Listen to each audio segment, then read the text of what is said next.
Hello, Gibson Neal families. It's Mrs. Piers here, and I'm interested in reading you one of my favorite stories. This is a book that I read many, many times when my boys were little boys, just like the children in the illustration here. Now my boys are big boys, but I would really like to read this story to you. It's called I Love You the Purplest. It's by Barbara M. Josie, and it's illustrated by Mary White. While I'm reading the story, I want you to pay attention to the two colors that are mentioned a few times in the story. It has something to do with the title.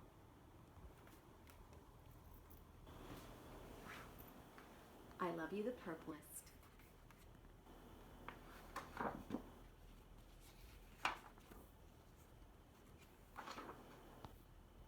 Early in the evening, the brothers and their mama finished supper in the sturdy red cabin and set out to fish.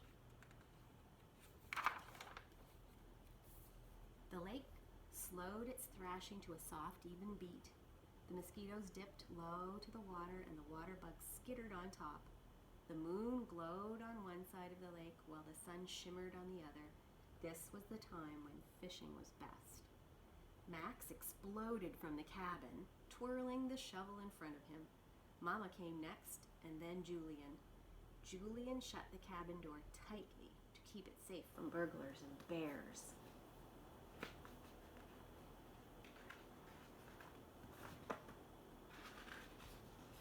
Julian scooped the dirt to find the fattest worms.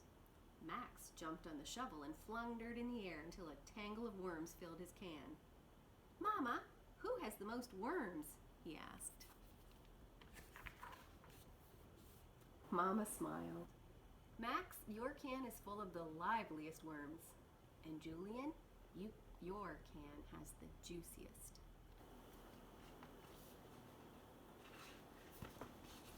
Max, Julian, and Mama stepped into the small wooden boat. Julian took one oar and Max took the other. Julian planted his blue boots wide and took deep, even strokes. Max braced his red boots against the ribs of the boat and stroked quickly through the water.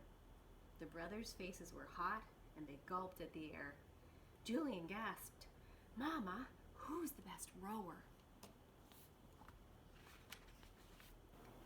Mama's eyes grew soft. "Why, Julian, you took the deepest strokes, and Max, your strokes were fastest."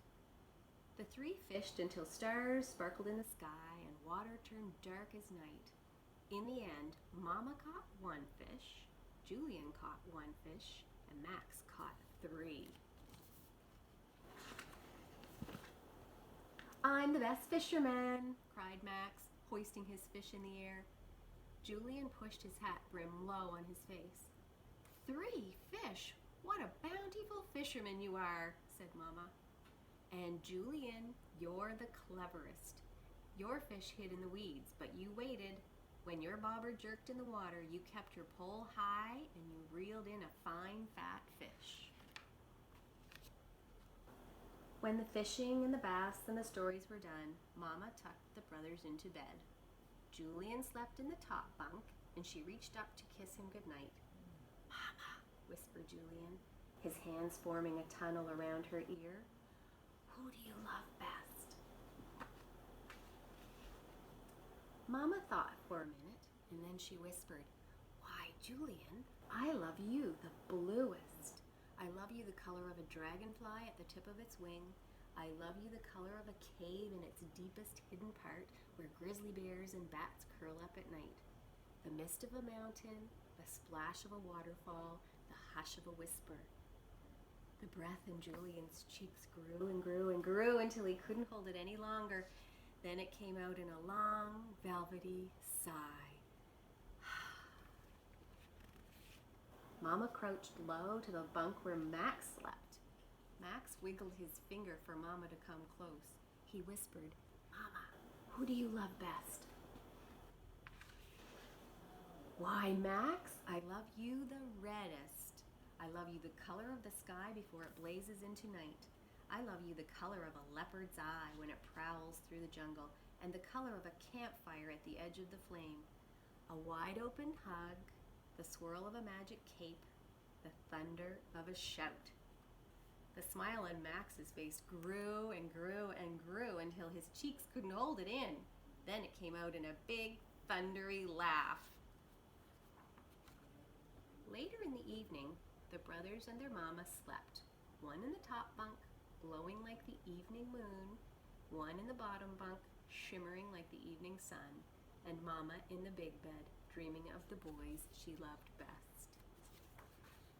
The end. Did you notice the two colors mentioned in this book? Red and blue equal the purplest. I hope you enjoyed.